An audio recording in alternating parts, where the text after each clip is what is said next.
Okay, my vacation is over. It's time to review a game again. So what game did I want to check out? How about LA Rush on the PS2? I've been enjoying racing games recently, and I'm pretty sure my brother had played this as a rental when he worked for a video store many moons ago. I picked it up recently at a used game store and couldn't wait to try it out, as I played a lot of San Francisco Rush 2049 as a kid. Well, sadly, this game doesn't hold up as well. LA Rush is a rush game in name only, in which you move from the crazy streets of San Francisco to the traffic-riddled avenues of Los Angeles. You play as some toolbag named T, short for Tricks, with a K and Z. I already don't like this guy, but then I got a glimpse of his haircut.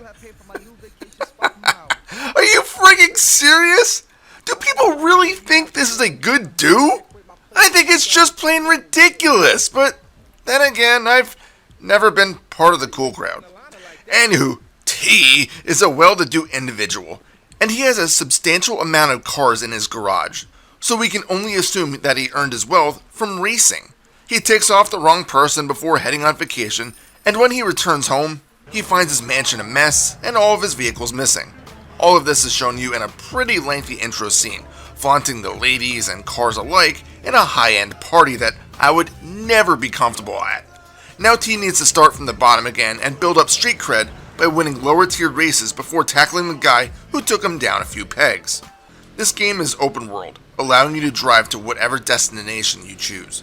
Maybe you want to just drive around the world, or maybe you want to jump right back into races to earn some cash.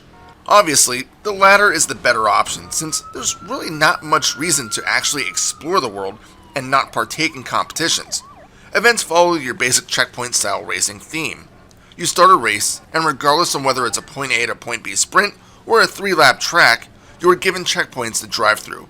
You can get to those checkpoints using any roadway possible, and shortcuts may be available. As long as you hit every checkpoint in order, you're fine. Of course, there are hazards in the way to make things a little bit more challenging. The opponents won't just let you pass without making you work for it. But even worse, traffic in LA is simply insane. You'll have to constantly fight the rush hour flow, and smashing into civilians may result in a Burnout-style crash animation. Granted, they're not quite as flashy as Burnout, but it's a nice touch, at least at first. The problem is that there's so much traffic, collisions are pretty much all but inevitable, and you'll be seeing these crash scenes a lot. It's not uncommon to be just cruising at top speed and finding a semi going through an intersection, causing you to T-bone it. Sure, some of these kinds of interactions are scripted, meaning that a vehicle will always come in front of you, so if you can memorize these locations, you can make a better attempt to avoid the crash. In addition to the traffic and races, you'll inevitably run into traffic while traveling to an event. In this case, cops will get involved.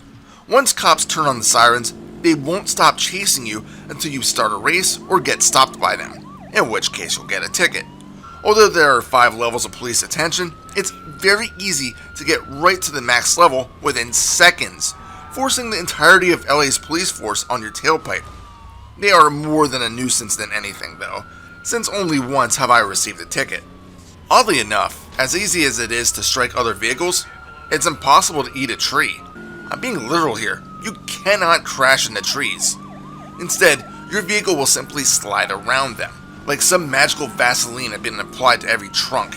It's an odd design choice, but it's not hard to get used to. So you do earn cash from races as long as you reach 3rd place or higher, which isn't terribly difficult considering that there's only ever 3 opponents in each race.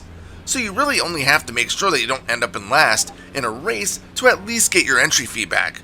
Oh right, I didn't mention that. Yeah, most races are going to have entry fees.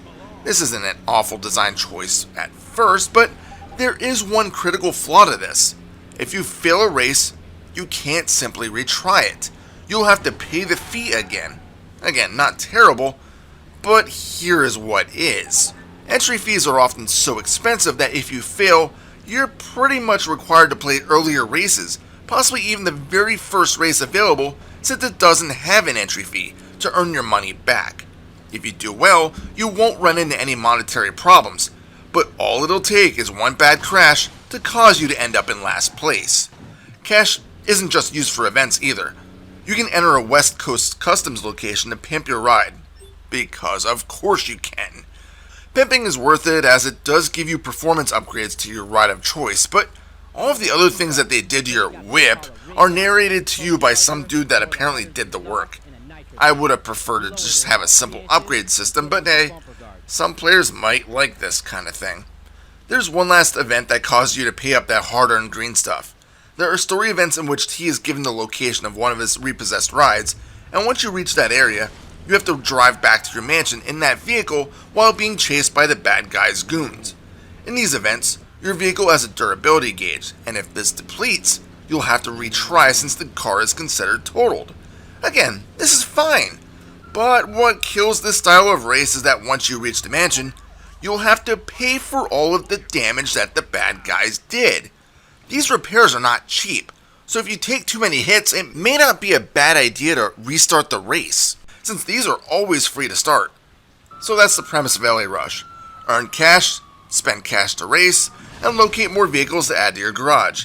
But remember when I said you can also explore the world? There's only really one reason to do so: the stunt challenges. No, you won't be doing backflips with your Impala. It's basically a more difficult checkpoint race in which the screen gets all distorted like you're on shrooms or something, and you have a very strict time limit to drive through small emblems that aren't even shown on your map. To this day, I still have not completed one of these. The emblems are small, and your car has to hit them perfectly before they are considered collected. If you fail, you can't simply hit restart. Nah, you have to drive back to the origin and start up the event again. And that's only if you remember where you started the event. And God help you if you hit the startup going the wrong direction. You'll never even be able to get to the first checkpoint.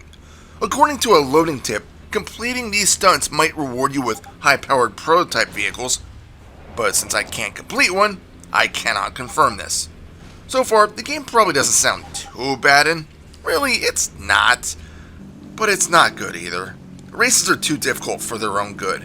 There's way too much traffic, making the boost pickups that you can pick up a gamble to use. Due to the non-linear style of the races, there are a few checkpoints that require you to abruptly turn into an alleyway to hit the next checkpoint in the best way. Of course, the opponents typically know what the best route is when it comes to these alleyways, so you'll be making up your time on the highways. Driving through intersections always makes you tense up because, again, one bad collision at the end of the race might be the difference between first and fourth place. And finally, all of the cars you drive feel way too slippery for their own good. It's almost like you have the handbrake engaged every time you go around a turn, so slight lane changes aren't nearly as smooth as they should be. With all of these issues, races might feel unfair at times. Thankfully, as long as you hit third place or higher, you can progress with the storyline, but it won't get you rich if you just go for third place. And if you don't get rich, you cannot get into the higher end races like endurance events. I personally haven't messed around with these because I just didn't have the funds. And honestly, I lost interest in the game at this point. And that's my biggest gripe with LA Rush. It's just kind of bland. Races are fun at first, but they don't change enough to hold interest. The city all looks the same regardless on which part you're driving in. Crashes become more and more frustrating the more you collide, and the fact that they are almost unavoidable at times due to the intense congestion doesn't help. Having to pay for pretty much everything sucks, since the game never really feels like it's paying you enough to truly get better.